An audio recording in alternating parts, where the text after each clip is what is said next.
Hello dear students, how are you. Last वाले video में हम लोगों ने देखा था कि मेटल का रिएक्शन जब एसिड के साथ होता है तो metal salt and hydrogen gas मिलती है, और उसके 3 एग्जाम्पल भी हम लोगों ने देखे थे, जिसमें एक example zinc plus sulphuric acid वाला जो हमने डायग्राम के साथ देखा था।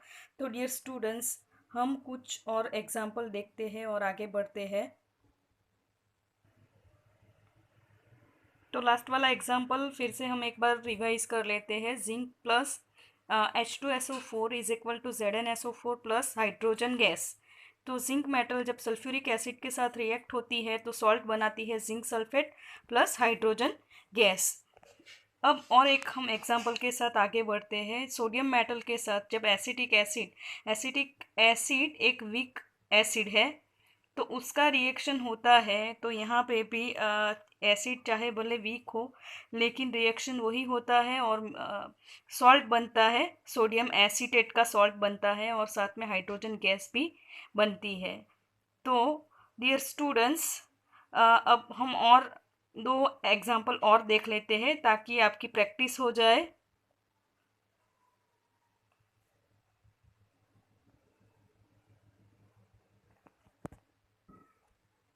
यहाँ पे मैंने और 2 एग्जांपल्स लिए हैं आप लोगों के लिए।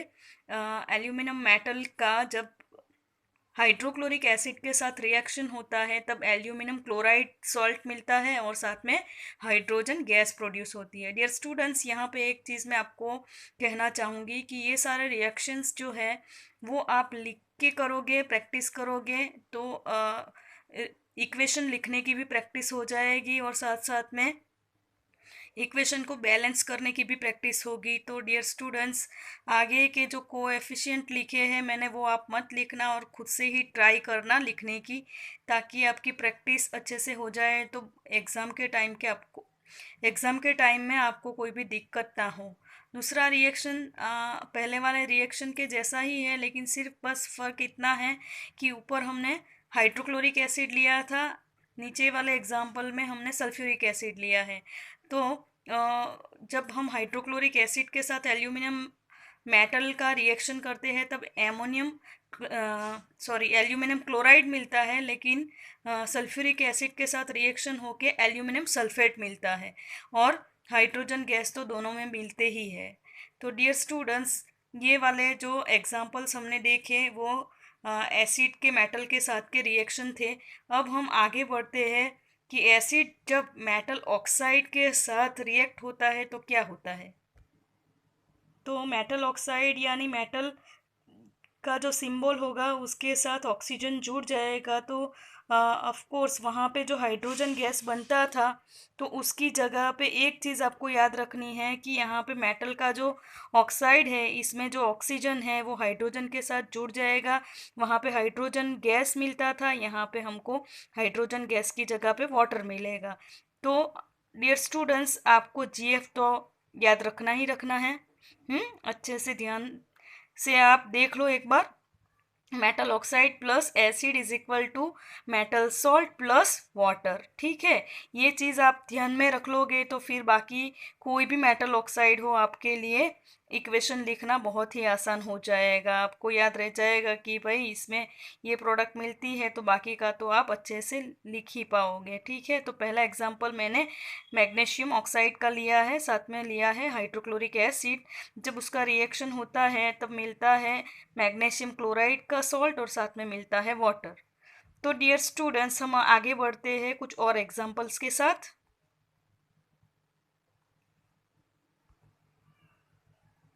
कैल्शियम ऑक्साइड का रिएक्शन जब हाइड्रोक्लोरिक एसिड के साथ होता है तब सॉल्ट मिलता है कैल्शियम क्लोराइड प्लस वाटर। तो डियर स्टूडेंट्स, मैं जितनी बार सॉल्ट बोलती हूँ तब आपको ध्यान देना है कि ये सॉल्ट खाने वाला सॉल्ट नहीं है। मैंने आगे भी चैप्टर 1 में आप लोगों को एक बताया था कि यहाँ पे जो सॉल्ट है वो कैटायन एंड एनायन जब रिएक्ट होके सब्सटेंस बनाते हैं तो यहाँ पे जो कैल्शियम क्लोराइड है वो यहाँ पे सॉल्ट है। ठीक है बच्चों। अब हम आगे बढ़ते हैं एसिड की ही कैटेगरी में एक और रिएक्शन जो है एसिड जब मेटल कार्बोनेट के साथ एसिड जब मेटल कार्बोनेट्स के साथ रिएक्ट होता है तो क्या बनाता है दोस्तों, देखते हैं। यहाँ पे जनरल फॉर्मूला मैंने लिखी हुई है कि metal carbonate plus acid is equal to salt plus carbon dioxide plus water. तो वहाँ पे हमको जब मेटल का ऑक्साइड लिया था तो वाटर मिलता था। यहाँ पे कार्बोनेट मतलब CO3, मेटल का कार्बोनेट, तो यहाँ पे CO3 जुड़ जाएगा। तो यहाँ पे क्या होगा बच्चों, खुद ही सोचो क्या होगा। हाँ, यहाँ पे जो प्रोडक्ट है उसमें हमको कार्बन डाइऑक्साइड मिलेगा, क्योंकि यहाँ पे CO3 जुड़ गया। वहाँ पे मेटल का ऑक्साइड था तो मेटल के साथ एक ऑक्सीजन था। यहाँ पे अगर देखो तो C और O कितने हैं, 3, तो कार्बन डाइऑक्साइड बनेगा। वहाँ पे 2 ऑक्सीजन जुड़ जाएंगे, एक ऑक्सीजन जो बचेगा वो किसके साथ जुड़ेगा, हाइड्रोजन के साथ जुड़ के वो वाटर बना लेगा। समझ में आया डियर स्टूडेंट्स।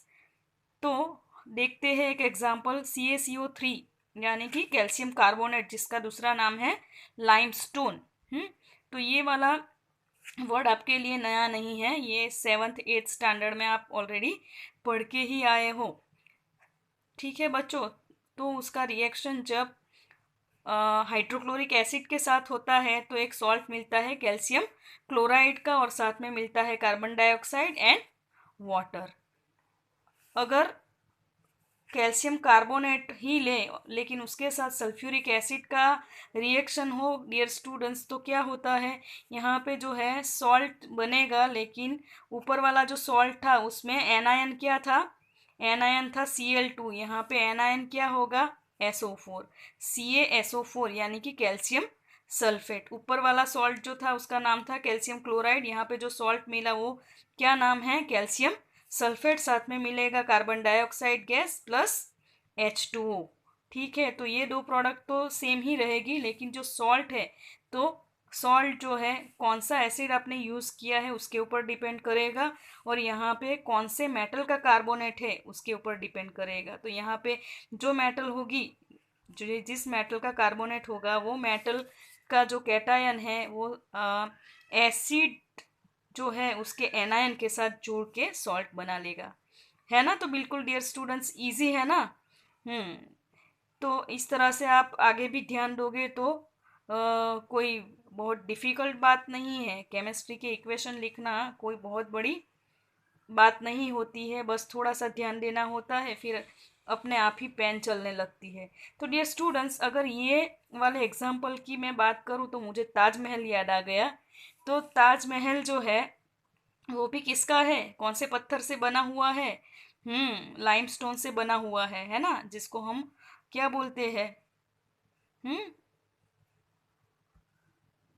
मार्बल बोलते हैं ना डियर स्टूडेंट्स। तो उसका साइंटिफिक नेम कैल्शियम कार्बोनेट है और उसका दूसरा नाम है लाइमस्टोन। वो जब सल्फ्यूरिक एसिड के साथ जुड़ता है, तो ये सल्फ्यूरिक एसिड की मैं बात करूँ तो ताजमहल के बाजू में एक फैक्ट्री है जहाँ से sulphur dioxide, sulphur trioxide gas जो है वो रिलीज़ होता है, और वो वाटर के साथ मिल के वो क्या करता है, एसिड रेन जब होती है तो वही जो सल्फ़र के ऑक्साइड होते हैं वो वाटर के साथ रिएक्ट होके सल्फ्यूरिक एसिड बनाते हैं, और वही सल्फ्यूरिक एसिड जब कैल्शियम कार्बोनेट के साथ रिएक्ट होते हैं तो यही प्रोडक्ट बनती है। इसीलिए जो ताजमहल का जो ओरिजिनल कलर वाइट था वो थोड़ा सा अभी डल हो गया है, उसका कलर थोड़ा लाइट येलो हो गया है डियर स्टूडेंट्स। तो समझ में आया। अब हम आगे एक और एग्जांपल देखते हैं। सोडियम का एक कार्बोनेट लेते हैं, यानी कि सोडियम कार्बोनेट, उसका रिएक्शन अगर सल्फ्यूरिक एसिड के साथ हम करवाते हैं तो हमें सॉल्ट मिलता है Na2SO4 यानी कि सोडियम सल्फेट। साथ में दूसरी बाई प्रोडक्ट तो वही रहेगी, कार्बन डाइऑक्साइड प्लस वाटर। तो डियर स्टूडेंट्स, इन शॉर्ट मैं आपको ये बोलूँ कि आपको बहुत आसानी से ये सारे इक्वेशन को याद रखना हो तो एक ही चीज़ याद रखनी है, वो है GF। अगर आपने जनरल फार्मूला याद रख दी तो बाकी का काम तो बहुत ही आसान हो जाएगा आप लोगों के लिए। ठीक है डियर स्टूडेंट्स, तो ये वाला जो वीडियो है अगर आपको अच्छा लगता है तो आपके फ्रेंड के साथ शेयर कीजिए, सब्सक्राइब कीजिए, और जो आज मैंने आप लोगों को पढ़ाया बस वो आप लोग प्रैक्टिस करते रहिए। और बस यही आपको एडवाइस करूँगी। Stay home, stay safe, bye, take care.